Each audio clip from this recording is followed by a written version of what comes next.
오늘 여러분과 성장하는 기도라고 하는 제목으로 함께 하나님의 말씀을 나누려고 합니다. 말씀을 통하여 성령님께서 우리 각자에게 들려주시는 주님의 음성을 듣는 시간이 되기를 바랍니다. 예전에 제가 만바바랑에 대한 다큐멘터리를 본 적이 있습니다. 만바바랑은 필리핀 중부에 위치한 네그러스에서 남동쪽으로 한 30km 떨어진 시키오르에 있는 그 시키오르라고 하는 섬에 살고 있는 저주를 내리는 마법사입니다.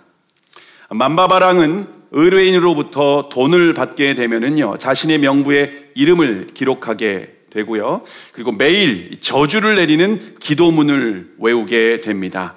만바바랑의 말에 의하면 의뢰 명부에 오른 사람은 그러면 어김없이 아프거나 죽게 된다고 합니다.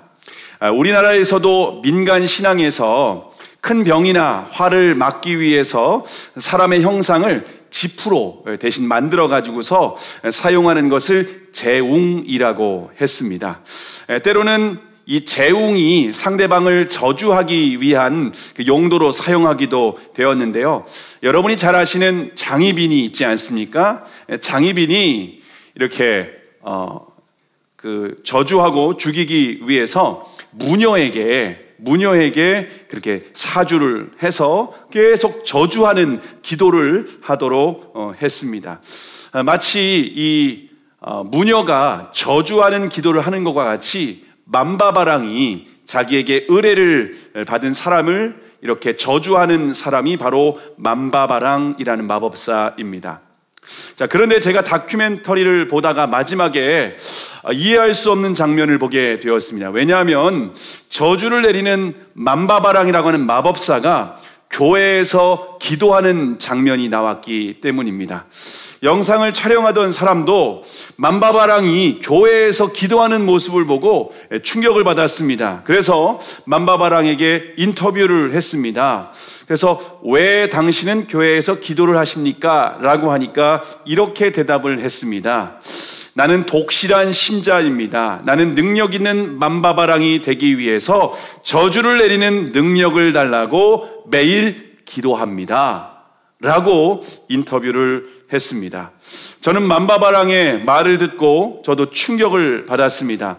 독실한 신자라고 하는 사람이 사람을 죽이는 능력을 달라고 매일 기도한다라고 하는 것이 도무지 이해할 수가 없었습니다. 저와 여러분이 신앙을 갖고 있고 기도를 한다고 해서 다 하나님이 기뻐 받으시는 바른 기도가 아니다라고 하는 것입니다. 우리가 예수님을 믿고 우리가 기도를 한다라고 하는 것은 하나님의 나라와 영광을 위해서 살아가는 사람들이 하나님의 뜻을 이루기 위해서 하나님께서 우리에게 기도의 특권을 주신 줄을 믿으시기를 바랍니다.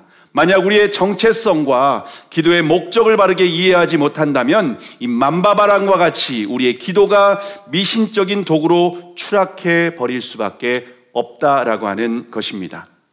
하나님은 우리에게 하나님의 영광을 위해서 살아갈 수 있도록 기도의 특권을 허락해 주셨습니다.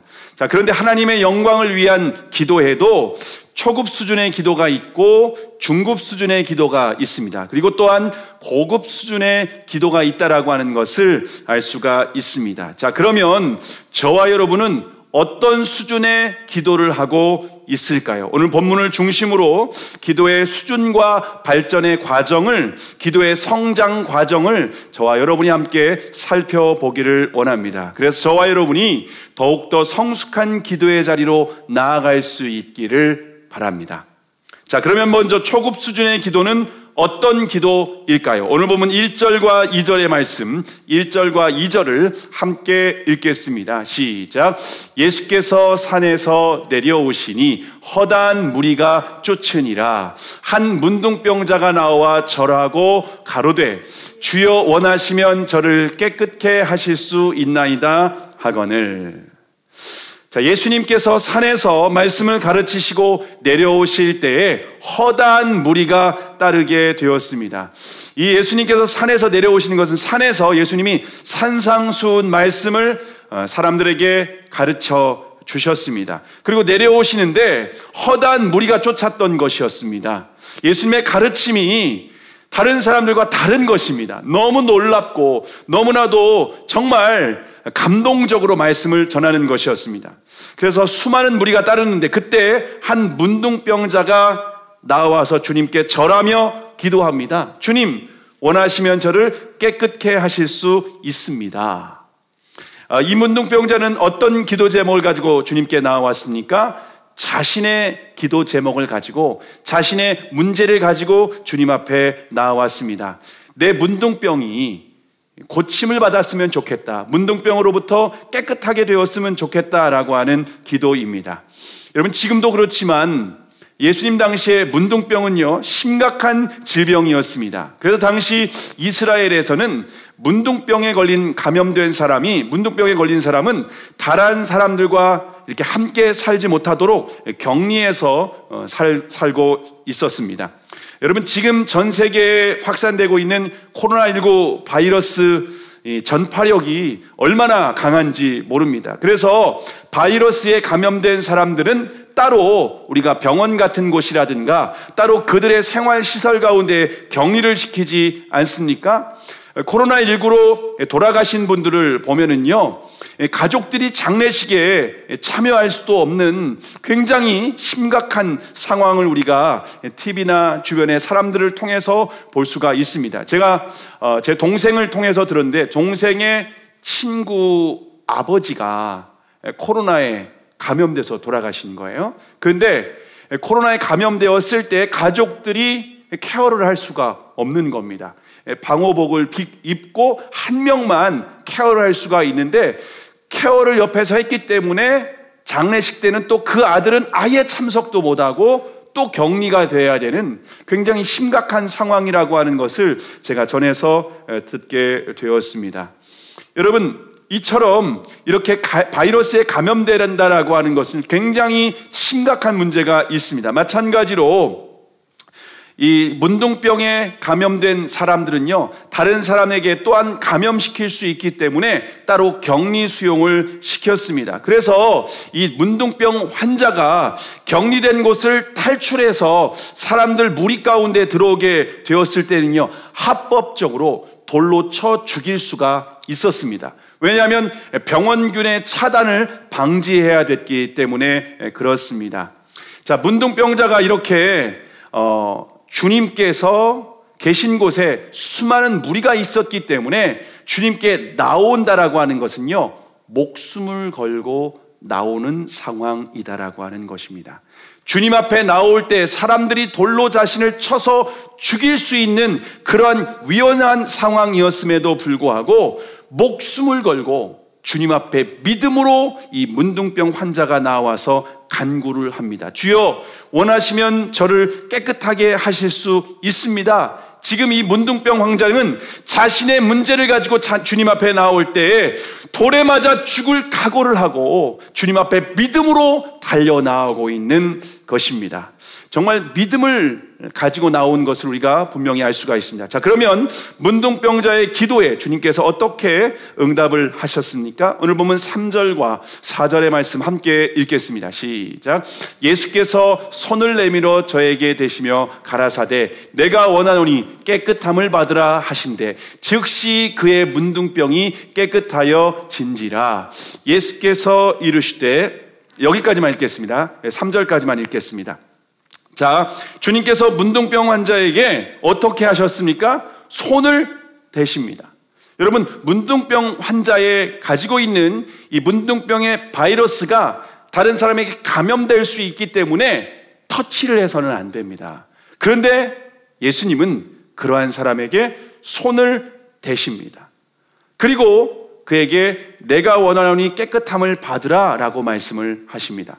저와 여러분이 예수님이 어떤 분이신가 우리가 여기에서 이해할 수가 있는데요, 예수님은요 거룩하신 하나님이신데 예수님이 우리에게 터치를 하실 때, 죄인된 저와 여러분을 터치하실 때 우리의 죄가 예수님께 감염이 되는 것이 아니라 예수님의 거룩함 능력이, 예수님의 거룩함이 우리에게 오히려 전해지는 것을 우리가 볼 수가 있습니다.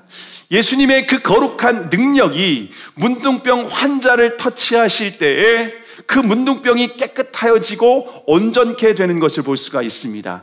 저와 여러분이 늘 예수님 앞에 나를 터치해 주시고 예수님이 저에게 은혜를 베풀어 주시기를 매일 간구해야 되는 이유가 바로 여기에 있습니다. 자, 이처럼 문둥병자가 목숨을 걸고 믿음으로 주님 앞에 나왔을 때에 응답받는 것을 볼 수가 있습니다. 자, 저와 여러분이 주님 앞에 자신의 문제를 가지고 있을 때 주님 앞에 나아가실 수 있기를 바랍니다. 그런데 주님 앞에 나아갈 때 믿음을 가지고 나아가야 됩니다. 주님 앞에 믿음을 가지고 나아가서 기도를 해야 됩니다. 근데 어떤 믿음입니까? 주님은 내 문제를 해결해 주실 수 있다라고 하는 믿음을 가지고 나아가야 합니다.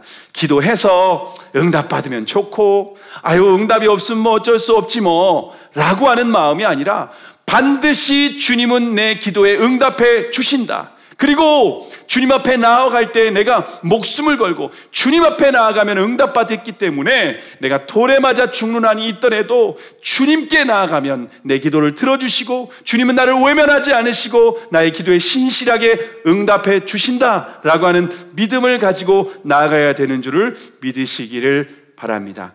우리가 저와 여러분의 삶 가운데 수많은 문제가 발생을 합니다. 어릴 때 부모님 밑에 있을 때는 부모님이 다 알아서 해결해 주시죠. 그러나 우리가 조금만 성장해서 대학에 들어가고 또 직장 생활을 하다 보면은, 그리고 또 가정을 저희가 이제 세워서 그렇게 살아가다 보면 얼마나 많은 문제가 있는지 모릅니다. 근데 우리가 그 많은 문제가 있을 때 그 문제를 가지고 주님 앞에 나아가실 수 있기를 바랍니다. 여러분의 삶 가운데, 여러분의 가정과 직장 가운데, 자녀 가운데에 그 수많은 문제가 있습니까? 그 문제를 가지고 주님 앞에 믿음으로 나아가실 수 있기를 바랍니다. 우리가 믿음으로 나아가서 응답 받을 때에 하나님께서 나의 기도를 응답해 주시고 하나님께서 살아계신 하나님이다라고 하는 것을 우리가 확신하게 되는 줄을 믿으시기를 바랍니다. 만약 내 문제를 가지고 응답받은 확신이 없으면은요, 성경에 아무리 수많은 약속의 말씀이 있다 할지라도 그것은 나와 상관이 없는 말씀으로 생각할 수밖에 없습니다. 여러분, 성경의 수많은 1189장 또 수천 가지, 수만 가지의 하나님께서 약속을 허락해 주셨는데 내가 응답받은 경험이 단 한 번이 없는 사람이, 한 번도 없는 사람이 수많은 약속은 정말 그림의 떡으로 불과할 뿐이지 나와는 상관이 없는 말씀일 수밖에 없다라고 하는 것입니다.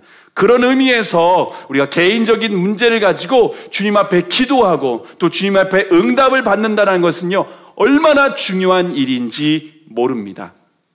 꽤 큰 사업을 하시던 한 남자 집사님이 갑자기 다리에 힘이 풀리게 되었습니다. 그리고 아예 걷지도 못하게 되는 상황이 발생했습니다. 그래서 당시에 좋다고 하는 의사는 모두 다 찾아가 보았지만 아무런 소용이 없었습니다. 사업도 망하고 집도 팔고 심지어 아내의 금비녀까지 다 팔아버렸습니다. 그런데도 고칠 수가 없었습니다.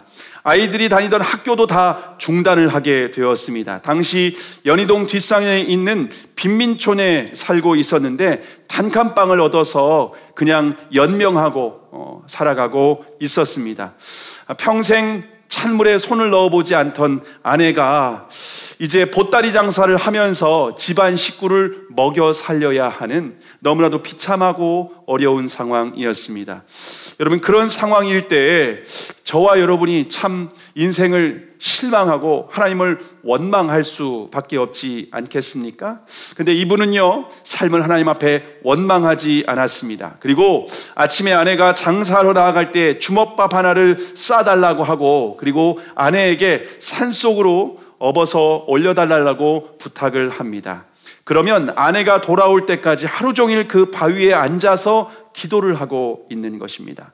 매일 비가 오고 눈이 와도 하루도 쉬지 않고 지속적으로 기도했습니다. 한 달, 두 달 그렇게 기도한 것이 아니라 7년을 한결같이 하나님 앞에 기도를 했습니다.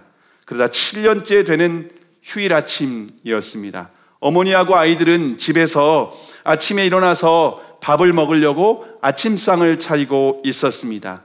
아버지는 이미 산속에 올라가 가지고 이 남자분은 기도를 하고 있었습니다. 그런데 갑자기 산에서 비명소리가 들려지게 되었습니다.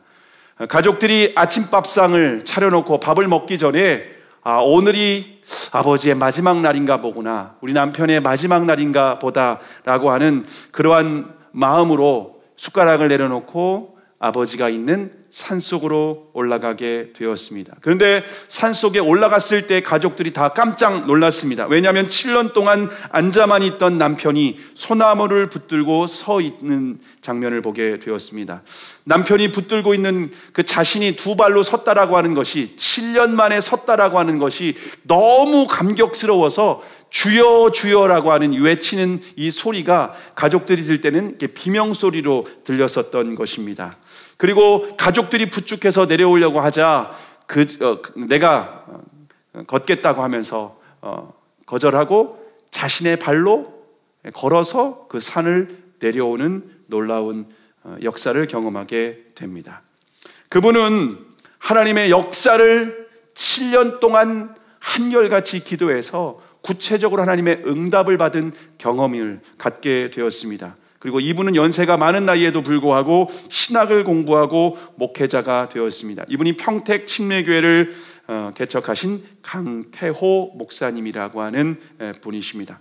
자신의 문제를 놓고 7년 동안 목숨을 걸고 기도 응답을 받았을 때에 성경에 있는 모든 약속들이 나를 위한 하나님의 말씀이라고 확신을 하고 더 이상 다른 일을 할 수 있는 것이 없었고, 이분은 하나님을 위해서 목회자가 되어서 주님의 종의 삶을 살았습니다. 이처럼 우리가 자신의 문제를 가지고 주님 앞에 기도하고 응답을 받는다라고 하는 것은 얼마나 중요한 일인지 모릅니다.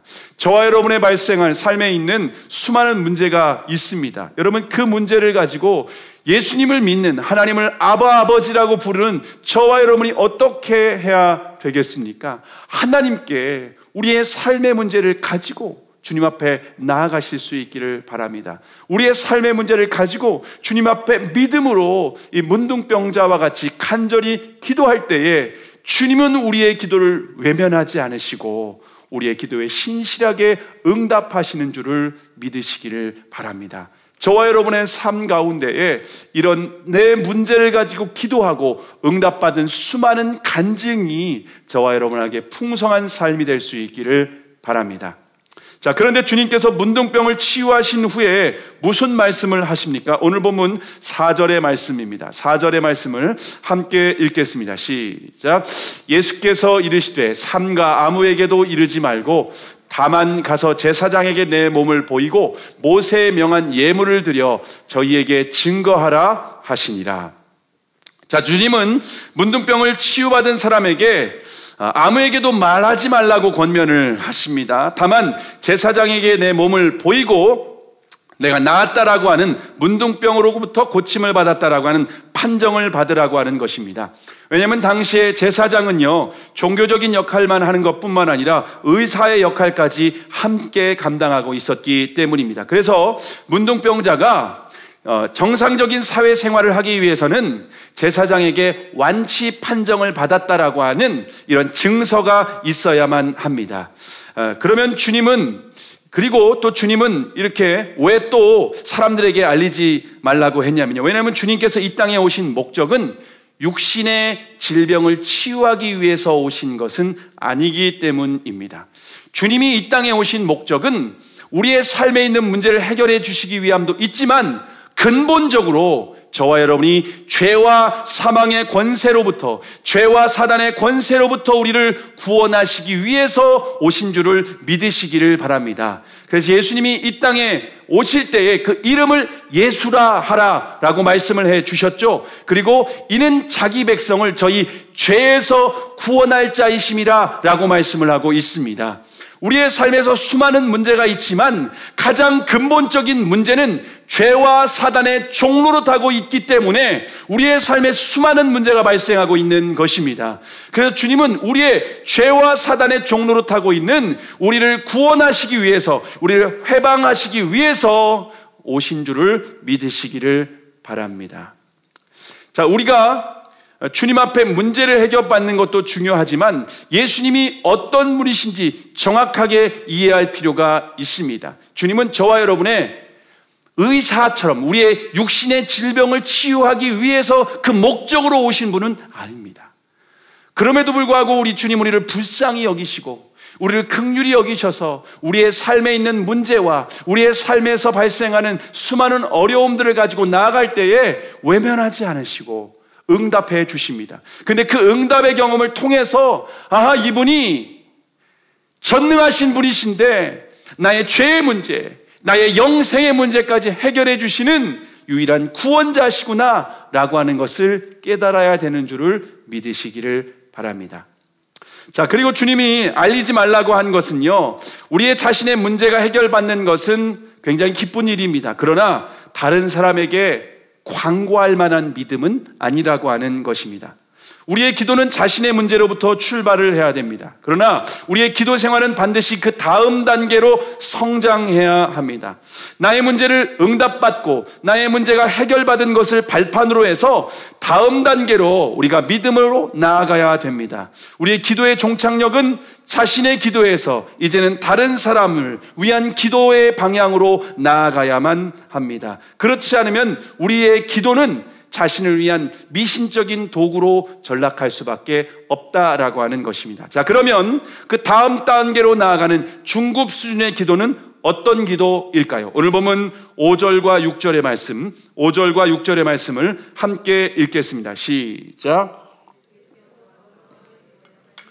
한 백부장이 나와 간구하여 가로되 주여, 내 하인이 중풍병으로 집에 누워 몹시 괴로워하나이다. 자, 주님께서 가브나움에 들어가셨을 때 한 백부장이 나왔습니다.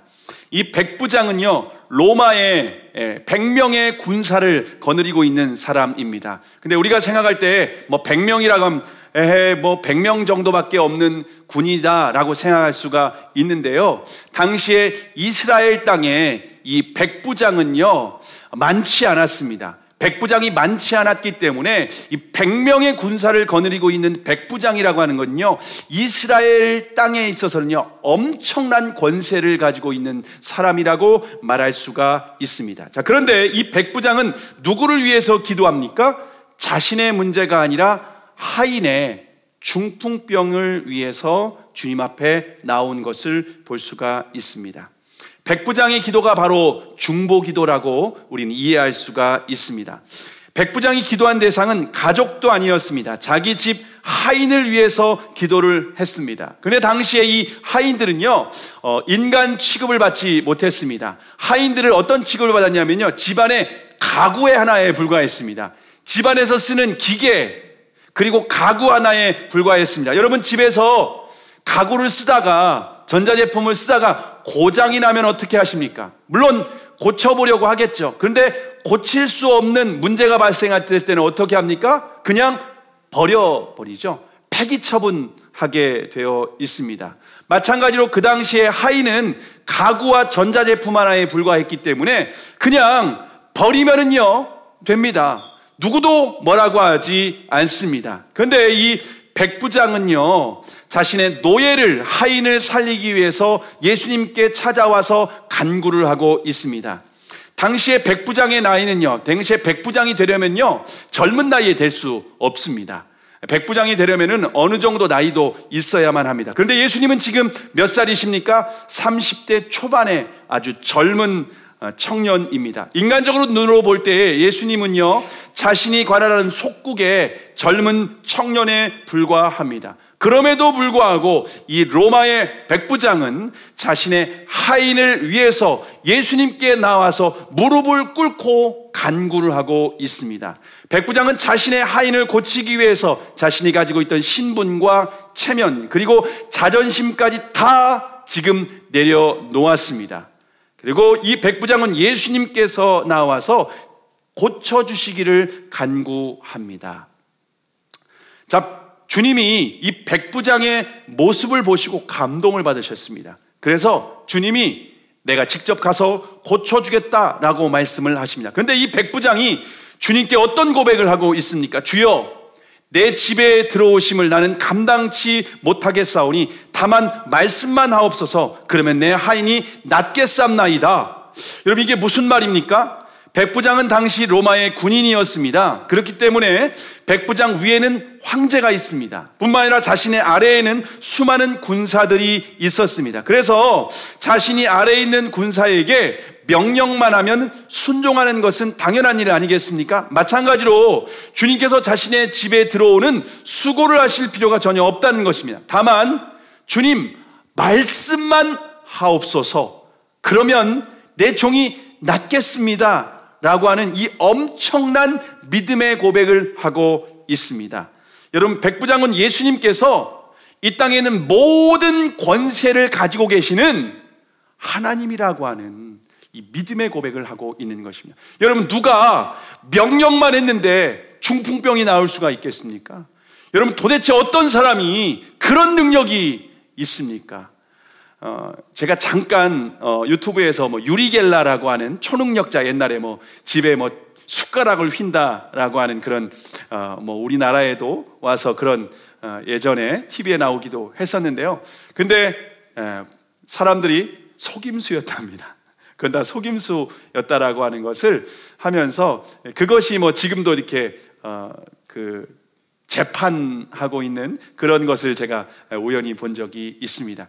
여러분, 대부분의 사람들이 하는 것은요, 속임수입니다. 그런데 예수님은요, 말씀 한마디로 중풍병 환자를 고칠 수 있다라고 하는 것입니다. 여러분, 실제로 예수님은요, 하나님이십니다. 하나님은 이 세상을 창조하실 때 말씀으로 이 세상 모든 만물을 창조하셨다고 성경은 우리에게 기록하고 있습니다. 예수님은 그 하나님이십니다. 전능하신 분이라고 하는 것입니다. 이 백부장은요, 예수님께 나왔지만은 인간적인 모습을 바라보지 않고 이분은 하나님이시다. 속국의 유대 청년이 아니라 이분은 하나님이 육신을 입고 이 땅에 오신 전능하신 분이시다라고 하는 이 고백을 하고 있습니다. 자, 그때 주님께서 백부장에게 어떻게 말씀을 하십니까? 오늘 보면 10절의 말씀을 함께 읽겠습니다. 시작. 예수께서 들으시고 놀랍게 여겨 따르는 자들에게 이르시되 내가 진실로 너희에게 이르노니 이스라엘 중 아무에게서도 이만한 믿음을 보지 못하였노라.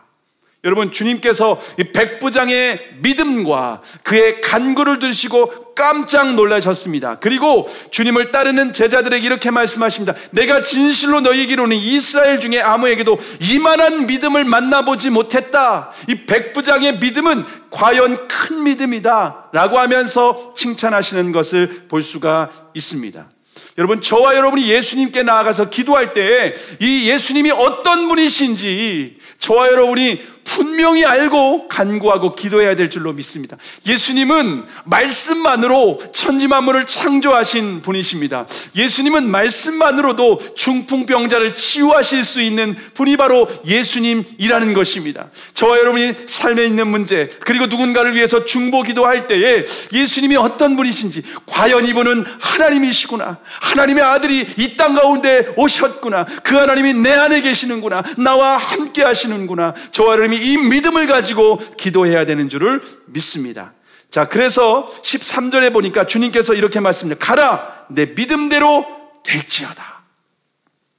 그 즉시 하인이 중풍병에서 나았다라고 성경은 우리에게 아주 분명하게 가르쳐주고 있습니다. 이처럼 백부장은 자신을 위한 기도가 아니라 타인을 위해서, 다른 사람을 위해서 중보 기도를 했습니다. 자신이 버려도 상관이 없는 노예를 위해서 자존심, 체면, 신분까지 다 버리고 그렇게 간구를 할 때에 주님은 그 기도를 믿음의 기도라 뿐만 아니라 큰 믿음이라고 칭찬하시는 것을 볼 수가 있습니다.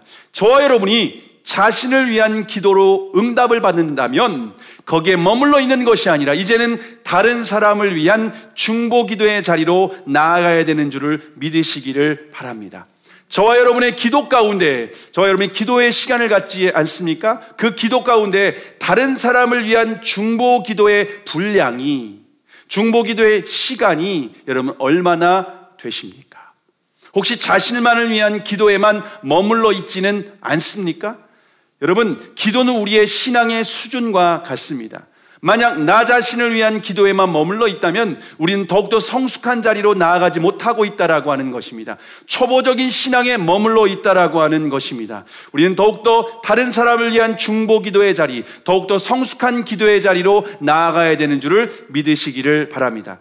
그런데 혹시 중보 기도를 해도 이런 기도를 하고 있지 않습니까? 한 노처녀가 시집갈 때가 되어서 이렇게 배우자를 위해서 기도했습니다. 아침 저녁으로 기도를 시작했습니다. 근데 교회에서 중보기도 학교를 참석해서 다른 사람을 위한 중보기도를 해야 된다라고 하는 것을 깨닫게 됐고, 그렇게 자신의 기도가 나만을 위한 기도를 했구나, 내 배우자 찾기만을 위해서 기도했구나라고 하면서 회개하고 이렇게 기도했습니다. 주님, 이제는 이웃을 위해서 기도하기로 결심했습니다.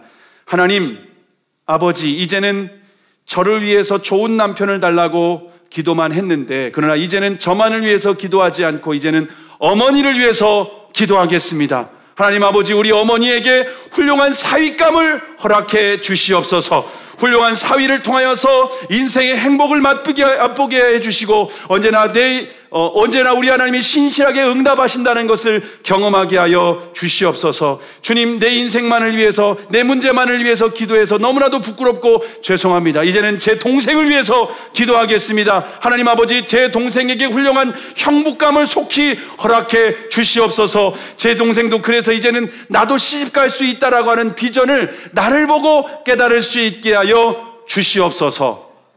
여러분, 아멘.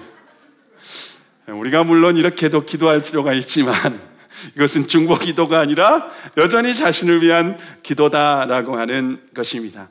우리의 중보 기도가 이제는 다른 사람을 위한 더욱더 성숙한 자리로 나아갈 때에 주님은 우리의 기도에 신실하게 응답하실 뿐만 아니라 우리의 믿음의 지경이 더욱더 넓어지고 성숙하게 되는 줄을 믿으시기를 바랍니다. 모세는 이스라엘 백성들을 위해서 중보기도할 때 자신의 이름을 생명책에서 지워달라고 하면서까지 기도한 것을 볼 수가 있습니다. 여러분, 진정한 중보 기도는요, 정말 자신을 희생하는 기도다라고 하는 것입니다. 저와 여러분의 기도가 이처럼 우리 공동체 지체들을 위해서, 사랑하는 우리의 형제 자매들을 위해서, 정말 하나님 나라를 위해서 우리가 더욱더 성숙한 기도를 드릴 때에 우리의 믿음이 더욱더 큰 믿음으로 성장할 뿐만 아니라 하나님께서는 저와 여러분의 기도에는 더욱더 신실하게 응답해 주시는 줄을 믿으시기를 바랍니다. 자, 우리가 다른 사람을 위한 중보기도도 성숙한 기도이기는 하지만 우리가 이것이 또한 기도의 종착 지점은 아니다라고 하는 것을 이해할 필요가 있습니다. 자, 그러면 마지막으로 고급 수준의 기도는 어떤 기도일까요? 오늘 본문 14절과 15절의 말씀을 함께 읽겠습니다. 시작.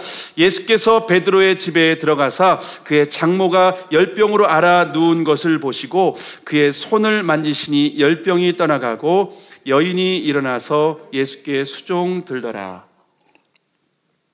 자, 지금 예수님께서 베드로의 집에 들어가시는 것을 볼 수가 있습니다. 그런데 베드로의 장모님이 열병으로 지금 앓아 누운 것을 볼 수가 있습니다.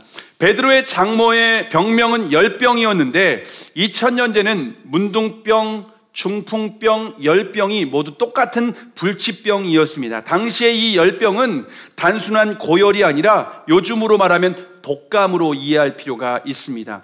2019년에만 보니까 미국에서 독감으로 사망한 사람이 8,200명으로 집계되었습니다. 독감은 요즘같이 의학기술이 발전한 그런 시대에도 아주 무서운 질병 아닙니까? 특히 베드로의 장모는 고령이었습니다. 여러분, 베드로가 결혼을 했기 때문에 그 당시에 베드로의 장모님은 나이가 많은 사람이었습니다. 여러분, 고령의 나이에 이렇게 독감에 걸리면요 치명적일 수밖에 없는 상황입니다. 자, 그런데 베드로는 자신의 장모가 열병으로 앓아 누웠는데 주님께 기도하지 않았습니다. 기도하지 않았는데 주님은 베드로의 집에 찾아가셔서 장모의 열병을 친히 고쳐주신 것을 볼 수가 있습니다. 여러분, 베드로가 아무런 기도를 하지 않았는데 예수님께서 이렇게 은혜를 주신 까닭은 무엇일까요? 베드로는 물고기 잡는 일을 버리고 사람을 낚는 어부가 되었습니다. 하나님 나라를 위해서 자신의 삶을 헌신해서 지금 주님과 동행하는, 주님을 따라가는 삶을 살아가고 있습니다. 그랬더니 구하지 아니하였음에도 불구하고 베드로의 문제를 주님께서 아시고 해결해 주신 줄을 믿으시기를 바랍니다.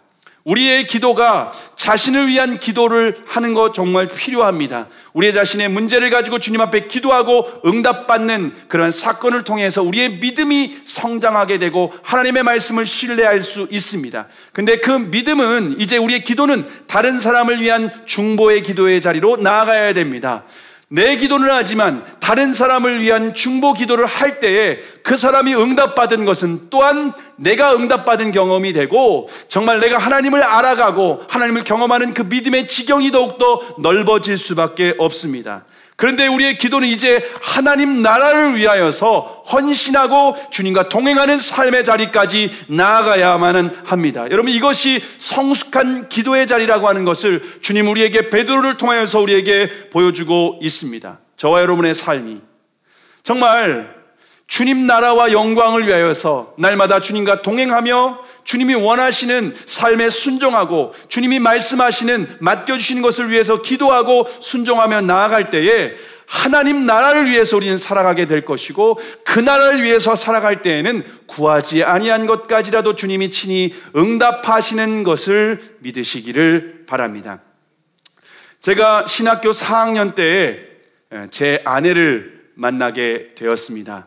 오랫동안 중보기도 했습니다. 하나님 아버지, 아내를 결혼하게 해주셔서 저도 함께 가정을 이루고 목회를 할 수 있게 해주시옵소서. 하나님, 우리 어머니에게 좋은 며느리를 주셔서 이렇게 아름다운 가정을 꾸리는 것을 보게 해주시옵소서. 주님, 제 동생에게 형수님을 허락해 주셔서 그렇게 형수님이 얼마나 좋은 도련님에게 좋은 형수님인 것을 깨닫게 해주시옵소서. 기도를 해서 응답을 받았습니다. 그래서 함께 교제하게 되었고, 그리고 이제 제가 신학대학원 1학년 때 제가 결혼을 하게 되었습니다. 제가 장모님을 만나서 이렇게 인사를 드렸더니 장모님이 한 7년 정도 배우자를 위해서 기도했다고 그러더라고요. 그런데 저를 봤더니 기도 제목이 다 응답된 것 같다고 허락을 해 주셔서 제가 이제 신학대학원 4학년 때, 그때 이제 파트 전도사로 처음 제가 사역을 시작했을 때였습니다. 한 달 사례비가 60만 원밖에 안 되다 보니까, 여러분, 그런 남자한테 딸을 보내는 게 쉽지 않지 않습니까? 그런데 허락을 해 주셨습니다. 그래서 대학원 1학년 때 제가 승낙을 받고 결혼을 하게 되었습니다. 그때 제가 첫 사역지로 오산에서 제가 사역을 하고 청소년부 사역을 하고 있었을 때인데, 그때 했던 학생들이 여기에 우리의 악기팀을 맡고 있는 청년 결혼했으니까 청년은 아니네요, 얘들도. 이 친구들도 가정을 갖고 있는데, 그렇게 그때 결혼을 했습니다. 근데 제 결혼할 때 저희 장모님이 어지러운 병이 있었습니다. 일상의 삶을 제대로 할 수 없을 정도로 굉장히 심각했습니다. 아무 일도 하지 못하고 집안에서만 계셔야만 했습니다. 병원에서 정밀 검사를 받고 치료를 받았지만 아무런 효과가 없었습니다. 문제는 병원마다 진단이 다른 거예요. 그러다 보니까 한의원에 가면 다르고, 일반 또 병원에 가서 검사해도 다르고, 그렇게 6개월 이상 병원을 다녔음에도 불구하고 전혀 차도가 없었습니다. 저희 결혼식 때 오산에서 결혼을 했는데, 결혼식이 마치자마자 어머님이 이제 하루 종일 이렇게 먼 길을 오셨다가 결혼식에 이것저것 또 신경 써야 될 게 많지 않습니까? 그러다 보니까 군산으로 내려가셨다가 쓰러지셨어요. 그래서 병원에 입원을 하실 정도로 몸이 많이 쇠약해진 상황이었습니다. 저희한테 연락하면 저희가 신혼여행도 못 갈까봐 연락도 안 하고 있다가 신혼여행 돌아와서 전화했더니 병원이다라고 해서 깜짝 놀라가지고서 저희가 이제 병원으로 찾아간 적이 있었습니다. 그 정도로 굉장히 심각한 상황이었습니다.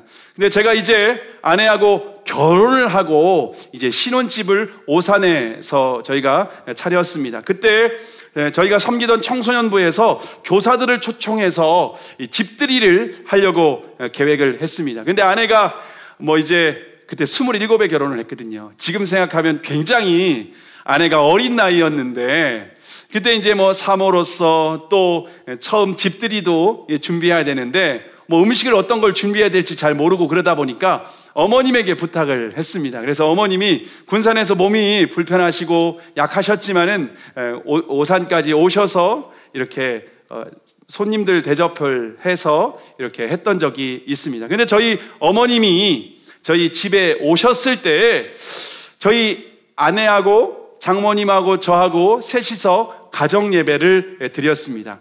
가정 예배를 드릴 때에 주님께서 우리 가정에 임재하시도록, 또 어머님이 오셨는데 어머님의 가운데 하나님께서 은혜 주시고 함께 해주시도록 그렇게 하나님의 임재 가운데 예배를 드렸습니다. 그리고 장모님이 오셔서 교사 집들이를 마치고 군산으로 내려가셨습니다. 그리고 일주일 후에 장모님한테 전화가 와서 제가 받았는데 장모님이 전화를 받자마자 이렇게 말씀하시는 겁니다. 한서방 내 병 깨끗이 다 나았다네. 우리가 함께 기도한 이후로 일주일이 지났는데 여전히 내가 건강하다네. 할렐루야. 이런 고백을 하시는 겁니다. 그때 장모님이 어지러움 증상이 완전히 치유받아서 지금은 일도 잘 하시고 저희 교회에도 함께 와서 예배를 드린 적도 있었습니다. 여러분, 저는 장모님이 이 치유받은 사건을 경험하면서 베드로의 장모가 열병이 치유받은 사건을 제가 이렇게 말씀이 떠올랐습니다. 제가 처음 사역을 시작할 때에 제가 아내에게 가정에 경제적인 능력도 없는데 저에게 딸을 맡겨주셨고, 또 그렇게 사역 가운데 이렇게 할 수 있도록 옆에서 기도해 주시는 장모님이 있었는데, 그 첫 사역지에서 기도하지 않았는데 하나님은 이렇게 은혜를 베풀어 주셔서 장모님을 치유하시는 것을 경험하면서 제가 하나님 나라와 그 의를 위해서 살아갈 수 있도록 하나님께서 저의 삶 가운데 은혜를 주셨구나라고 하는 것을 깨닫게 되었습니다. 여러분, 저와 여러분이 정말 하나님의 나라를 위해서 우리가 헌신하고 믿음으로 살아갈 때에 하나님은 구하지 아니한 것까지 우리의 삶의 모든 문제를 친히 응답하시고 함께 하시는 줄을 믿으시기를 바랍니다.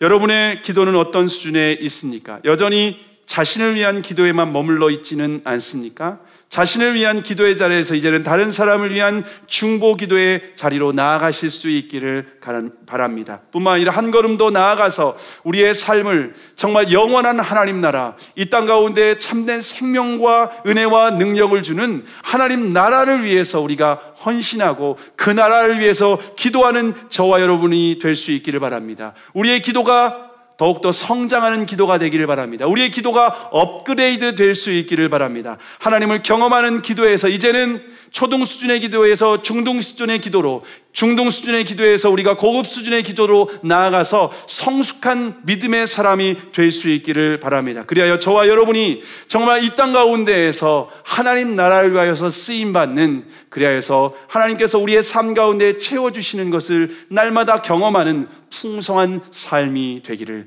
주님의 이름으로 축복합니다. 기도하시겠습니다.